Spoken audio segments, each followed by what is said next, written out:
Zor Meghlubiyet. Aptori Zbigniew Brzezinski. 20. Әсірдікі коммۇنىزىمنىڭ güllenişi ve halakiti. 4. bab İslahat Qiyinchiliqliri. Aldınqı qismi. 1982 Brzezinov alamdan o'tgandan keyin kishilar siyosiy jihatda o'zgartish, islohot va yangilik yaratish elib berishning muhim ahamiyatini oxir tunib yetdi. Ammo 20 necha yilni bekordan isrof qilibdi. Natijada koni an'analar bekor qilinmayli qolmay, aksicha yomon aylanish yuz berib, kun sari yamirdi. Ayni chog'dagi Sovet jamiyatining ijtimoiy tuzilmasi tövəndəki o'zaro zich aloqasi bor, giralashib ketgan 3 taraqqiyot davrining qatmanlashgan mahsuli. Birinchi, Lenin rahbarligidagi Sovet jamiyatini talto'kis o'zgartirishni maqsad qilgan hokim mutlaq siyosiy partiya davri. İkinci, Stalin hükümranlığıdaki xalqni talto'kis itoatman qurolga aylandırmoqchi bo'lgan hokim mutlaq davlat davri. Üçüncü, Brzezinov hükümranlığıdaki chiriklashgan hokim mutlaq siyosiy partiyaga moslashish uchun umumyuzlik qatmanlashgan davlat davri. Hozir yo'lga qo'yilayotgan tuzumni isloh qilish uchun cho'qim bu 3 tarixiy to'salg'ini bosib o'tish kerak. Halbuki bunda qilish muhim huquq organlari bilan ada-juda bo'lishdan derak beradi hamda Sovet ittifoqi ommasidagi stalinlashib bo'lgan kishilarning noroziligini qo'zg'ab qo'ydi. Shunga har qanday islohot muvaffaqiyatli bo'lmoqchi bo'ladi ekan, cho'qim tartiblik, paydin-pay ilgirlash shaklida elib berilishi kerak.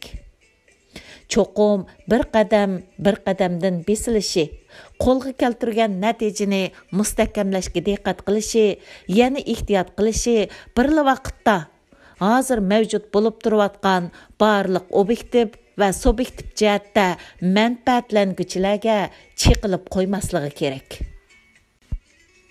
Brzezinovning cheriklashib, tushkunlashishi va bu davrdagi jamiyatning olg'a bosolmasligi hamda borgan siri gavdalanayotgan iqtisodiy chekinish sababli uning an'anasi bir peshvaga yarimidi. Stalinizmning an'anasini bürokratlar qatlamining manfaatlanishi va qisman peshqadam bir avlod Sovet puhralarining Stalinizmning qoldiqiga sadoqatmanligi sababli xotima berish tas. Lekin hujum qilish eng qiyin bo'lgani yanala Leninizmning an'anasi.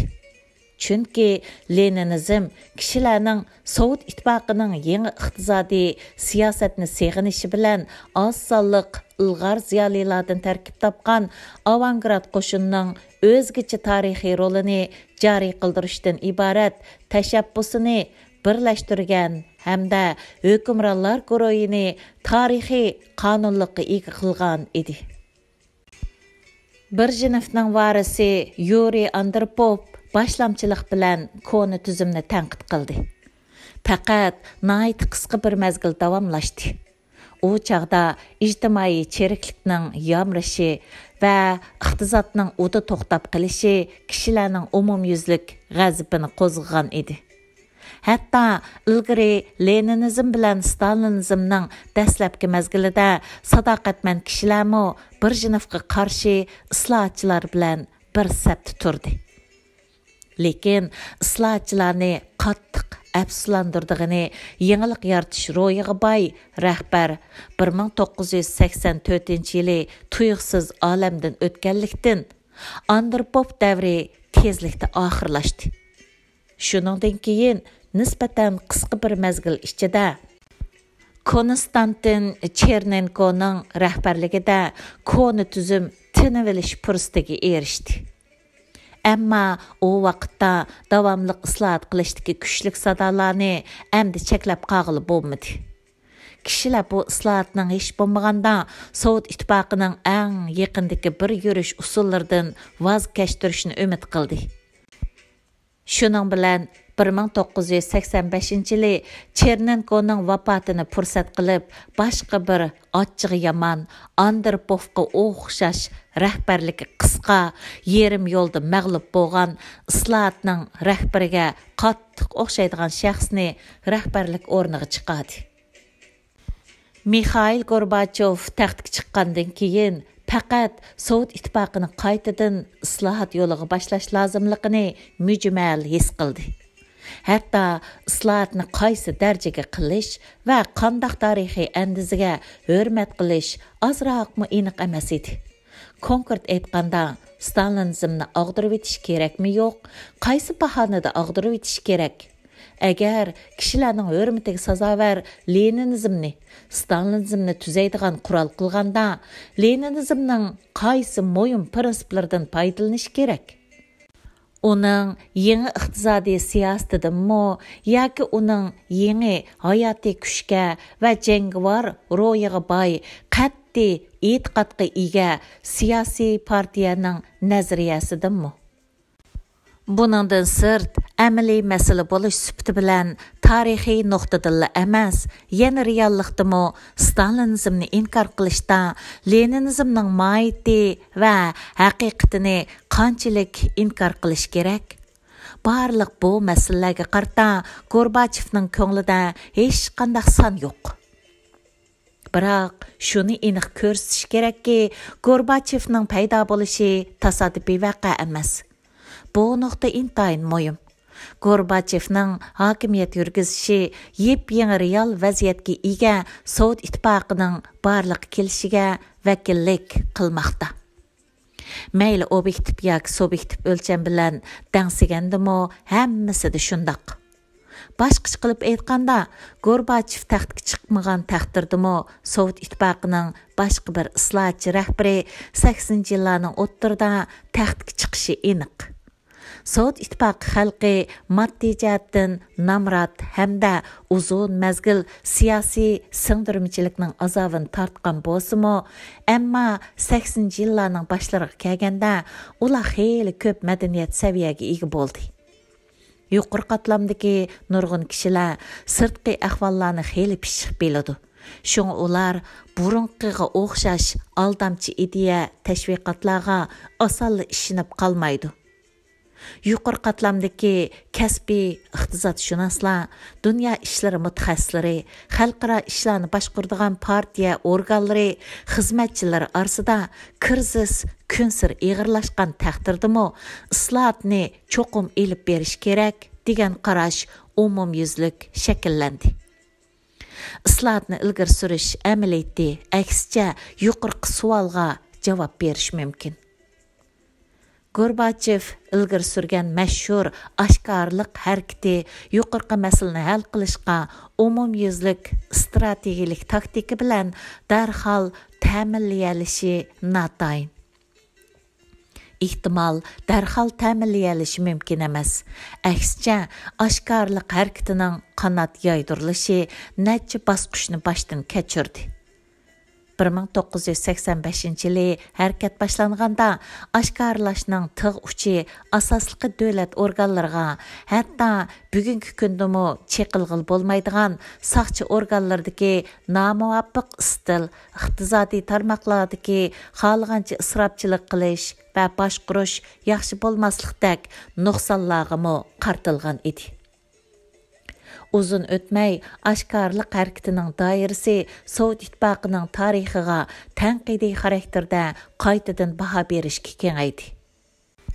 Muhim nuqtasi Stalin davridagi demisimi tushunishlik bo'lgan ish usullariga qaytadan baho berish edi.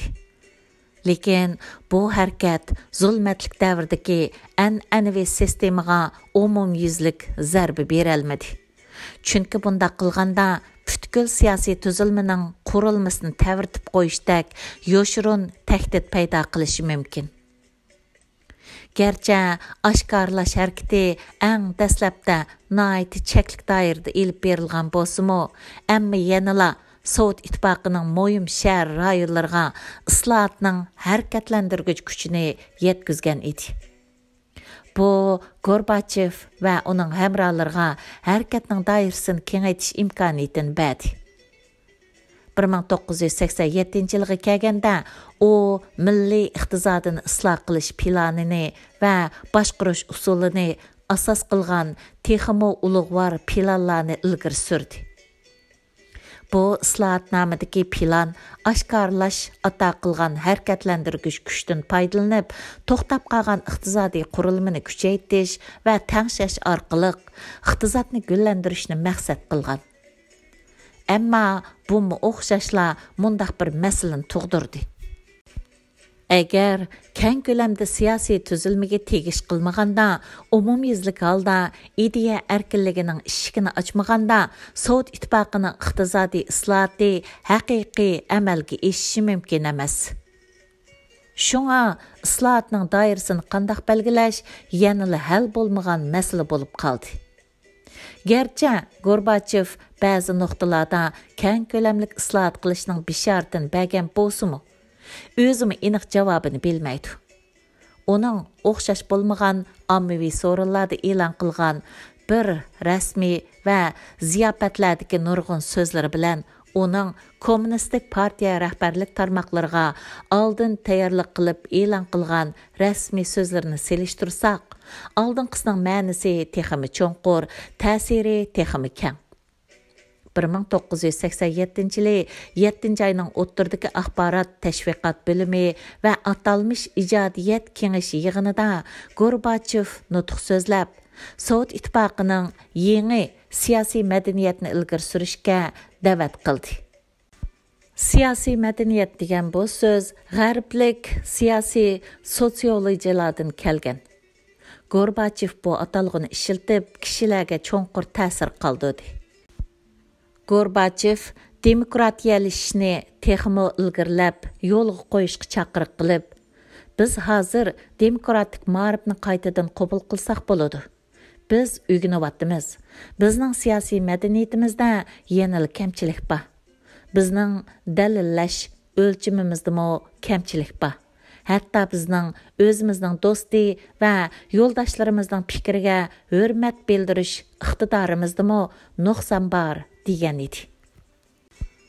U nafratlangan shuncha ko'p kamchiliklar faqatla Leninizm, Stalinizmning miroslari bo'lib qolmay, yana Rossiya tarixida cho'nqur yiltiz tortgan edi. Shunga Gorbachevning yangi tipdagi siyosiy madaniyat qurishi nayt tas. Markes Astolfi Rossiyani uzun mezgil ziyorat qilgandan keyin 1939-yili Rossiyadan kelgan xatlar nomli kitobni nashr qildirdi. Kitobda tasvirlangan ahvollar ifodaldiki, 19-asrdagi Rossiya bilan bugungi Sovet ittifoqi siyosiy jihatda ro'shan o'zliksizlikka ega.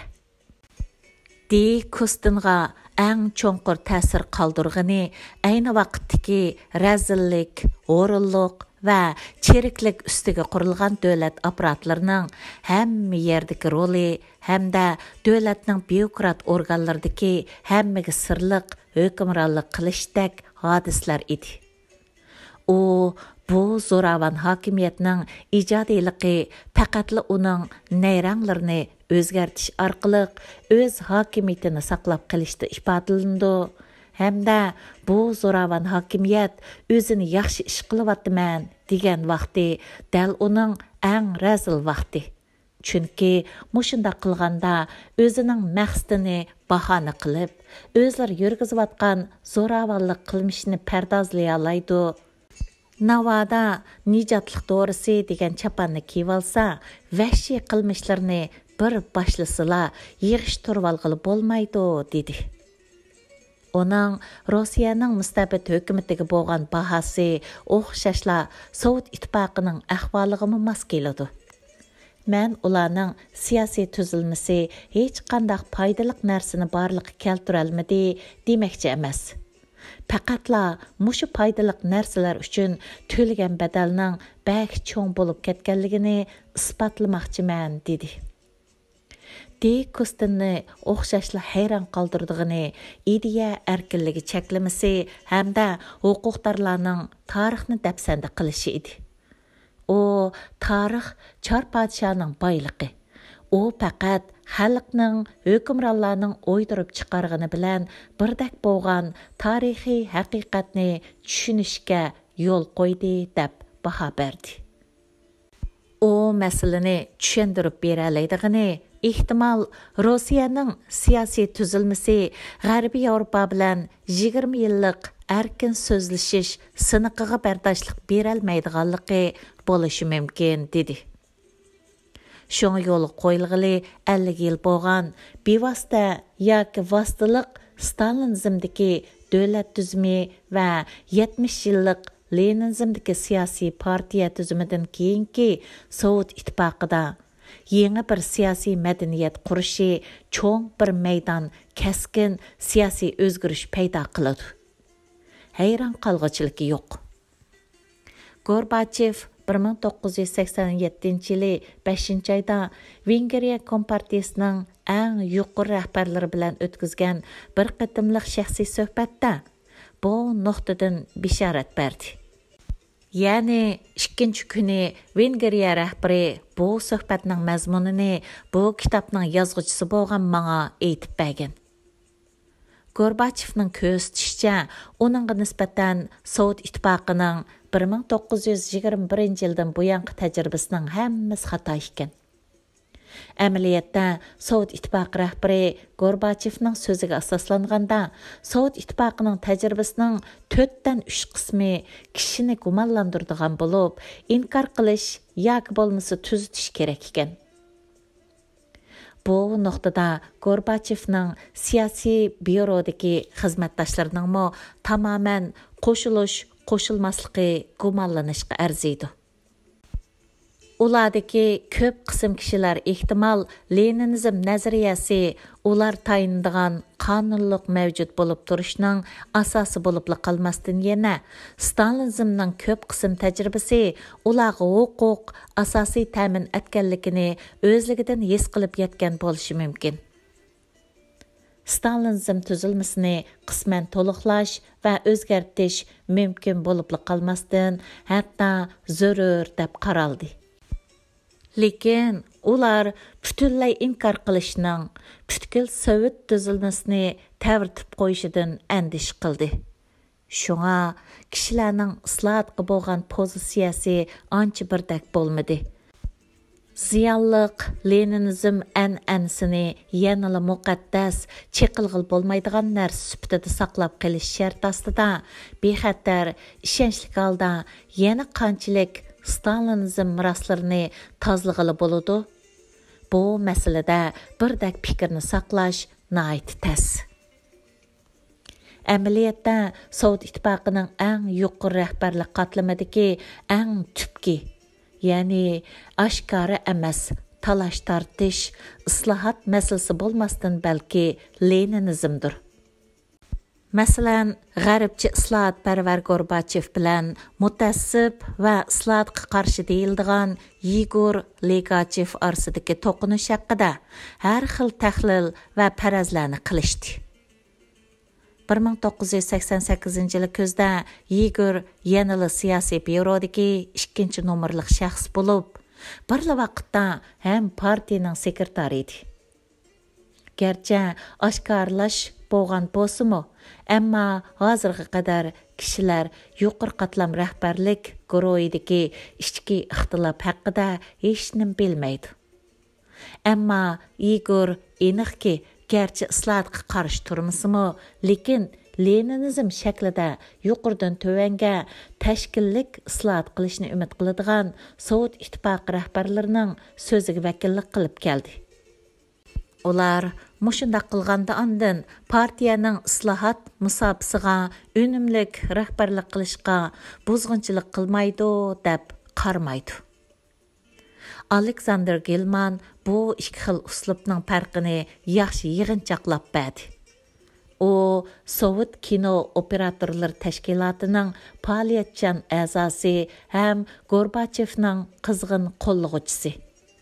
O, demokratiyalashish va erkinlashishdan iborat ikki uqum orasiga aniq chegara sizib berdi. Uning so'zlari, ya'ni 1988 yili 4 ayning 9 kunidagi Sovet madaniyat gazetida naql elingan. Zo'r ta'sir qilish kuchiga ega.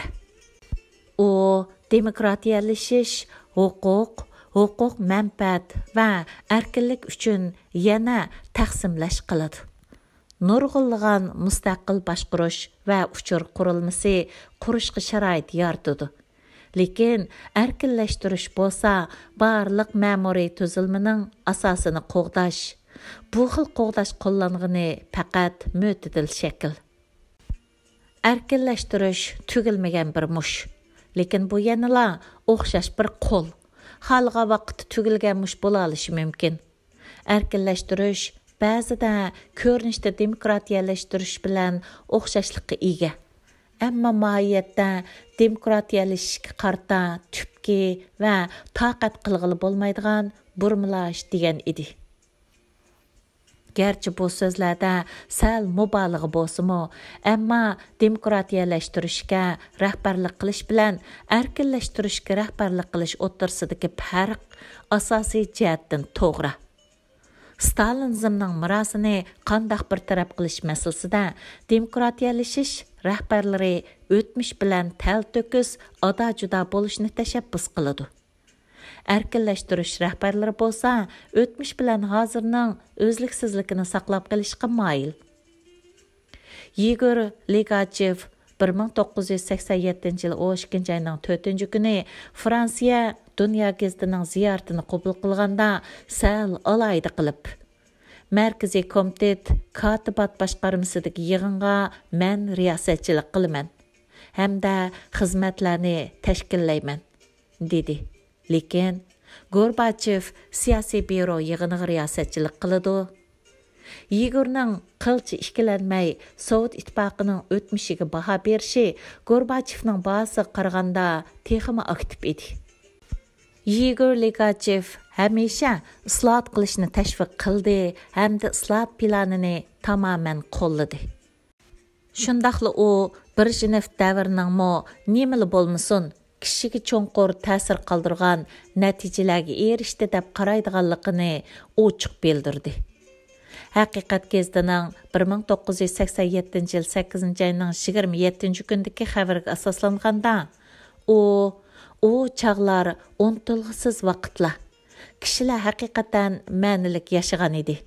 Dal ashu chaqda jafoliq sharoitda haqiqiy kommunizmchilarni barliqqa keltirdi dedi.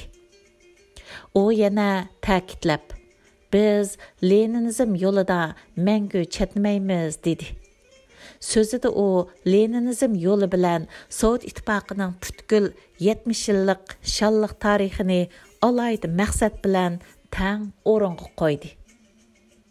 Kishilarning islahat talab qilishidagi birdak sadosi amaliy masalalardagi o'zaro yo'l qo'yishni gavdalantirdi ham nurg'un tarixiy masalalardagi mo'yim ixtiloflarni yo'shirib qoldi. Bu xil yo'l qo'yish ikki qirliq xususiyatga ega.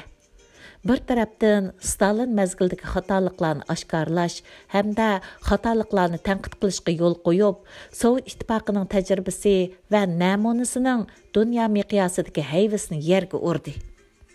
Yana bir tarafdan ham Lenincha o'zini tarixning qonuniyatini o'zgacha kuzatish iqtidoriga ega deb qaraydigan hokim mutlaq siyosiy partiyani saqlab qilish ham Stalincha xalqning mutlaq bo'ysundigan o'rinda turadigan davlat apparatlarini saqlab qilish kerak bo'lganlikdan Sovet ittifoqining asosiy hokim mutlaqlik davlat alaydiligi davomliq mavjud bo'lib, islahatning ko'lamini qattiq chekladi.